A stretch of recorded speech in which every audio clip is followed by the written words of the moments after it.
कई बरस पहले इमरान खान की एक वीडियो वायरल हुई थी जिसमें वो ये दावा करते सुनाई दे रहे थे कि 20-25 हजार बंदा जमा हो जाए तो जर्नैलों की शलवारें गीली हो जाती हैं। आज यही काम वो 2 से 3 हजार लोगों के साथ अमलन करते नजर आ रहे हैं।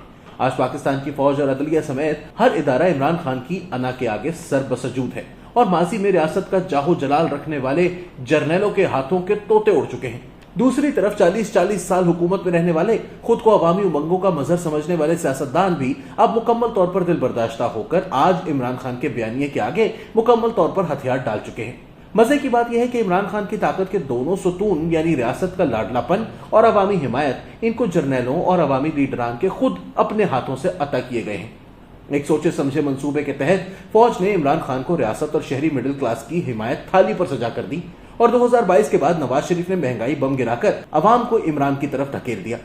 जिन इमरान पसंद जजेस को जर्नैलों ने चुन चुन कर अदालतों में लगवाया, अब वो अपने और अपने बच्चों के हीरो के खिलाफ जाने के लिए तैयार नहीं है। अयूब खान के जमाने से जर्नैलों का दम भरने वाली मिडिल क्लास आज आंखों में शदीद मासूमाना हैरानी भरे आपसे पूछती है, क्या हमेशा से जर्नैल इतने ही खराब थे? फौज के हाजिर सर्विस कर्नल, मेजर और कप्तान वगैरह भी खुलकर इमरान की हिमायत में जर्नैलों पर तबर्रा भेजने से नहीं कतराते। शायद इसी वजह से रेंजर्स इमरान खान के घर का कुछ देर मुहासरा करके वापस लौट जाती है। अमजद शुएब को किसी फौजी इदारे के बजाय पुलिस के हाथों पकड़वाना पड़ता है और जजेस को व्हाट्सएप पर हुक्म देने के बजाय इनकी ऑडियोज लीक करनी पड़ती हैं। इमरान की मोहब्बत में सरशार आदिल राजा की फौज आसिम मुनीर की जर्नैली को आंखें दिखा रही है। अवामी मकबूलियत और शहरी मिडिल क्लास की भरपूर हिमायत से इमरान खान को इक्तदार में आने से कोई नहीं रोक सकता। आज नहीं तो कल बिलवास्ता या बिलावास्ता इमरान खान का मुल्क की बागडोर संभालना अब नविश्ताए दीवार है। ताकत में आने के बाद इमरान खान वही करेंगे जो वो कह चुके हैं। इक्तदार में आकर वो फौरन आसिम मुनीर को ओहदे से हटाएंगे और अपनी मर्जी का ISI सरबराह भी लगाएंगे। हमारी फौज पंजाब पुलिस और सुप्रीम कोर्ट जिला कचहरी बनकर रह जाएगी। इन कमजोर हुए इदारों पर इजारादारी पाकर आसिफ अली जरदारी, मरियम नवाज और शहबाज शरीफ समेत अपने तमाम मुखालिफिन को जेल बुर्द या जिला वतन करवा देंगे। जनरल बाजवा को गद्दारी पर सजा होगी और आसिम मुनीर को अमरीकी साजिश और लंदन प्लान का हिस्सा बनने पर केस भुगतना पड़ेंगे। दूसरी तरफ अपनी बेइंतहा नाअहली और अदम तवज्जो की वजह से मुल्क की मईशत को तबाह बर्बाद करेंगे। 1-2 साल में जब तक अवाम इमरान से मुतनफ्फिर होगी तब तक बहुत देर हो चुकी होगी। मुल्क के तमाम इदारे तहस नहस हो चुके होंगे और इमरान खान एक हकीकी जाबिर की सूरत में अपने आप को मुस्तहकम कर चुके होंगे और गस्तापो या सूफ जैसी सीक्रेट पुलिस के जरिए अशरों तक बशार अल असद की तरह राख पर हुकूमत करते रहेंगे। कुछ लोगों को उम्मीद है कि जनरल आसिम मुनीर ऐसा नहीं होने देंगे। 5-6 महीने में अपनी मर्जी का ISI सरबराह और दूसरे कोर कमांडर लगवाकर वो हालात पर काबू पा लेंगे। तब तक सुप्रीम कोर्ट की सदारत उमर अता बंदयाल की जगह कासिफ आईसीसा ले लेंगे और सही फैसले होने लगेंगे। इमरान खान को नाअहल करवाकर कुछ दिन जेल में रखकर और इंतखाबात में धांधली करवाकर सियासत से बाहर रखना फौज के लिए कोई मुश्किल काम नहीं है। यकीनन 2022 से पहले यह काम आसान रहा होगा, लेकिन अब हालात मुख्तलिफ हैं।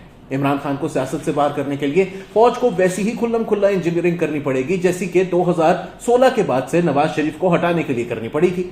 नवाज शरीफ तो अपने खिलाफ सब साजिशें सह गए, लेकिन इमरान खान मुझे क्यों निकाला और खलाई मखलूक जैसी अमूमी बातें हरगिज नहीं करेंगे। हर मौके पर सीधा सीधा इल्जाम आसिम मुनीर और अदालत के जजेस पर लगेगा। दूसरी तरफ फौजी अफसरान जो खुद से बढ़ चढ़ कर नवाज शरीफ के खिलाफ महाज का हिस्सा थे, अब बेदिली से या शायद थोड़ी मुजाहिमत के साथ ही आसिम मुनीर के हुक्म बजा लाएं।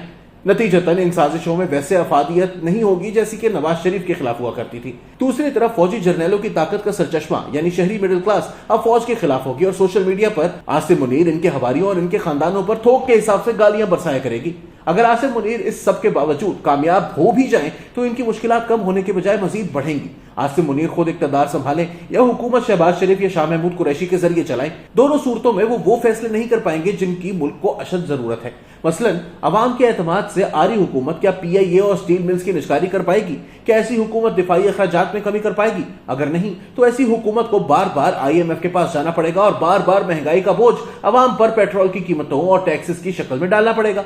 ऐसे में बिगड़ती हुई मुआशी सूरत हाल हमें श्रीलंका या म्यांमार वाली नहज पर पहुंचा देगी। इस सूरत में एक गैर मकबूल हुकूमत यकीनन अवाम का गुस्सा और शहरी मिडिल क्लास का गजब ज्यादा दिन बर्दाश्त नहीं कर पाएगी और मुल्क में इंतशार मजीद बढ़ेगा।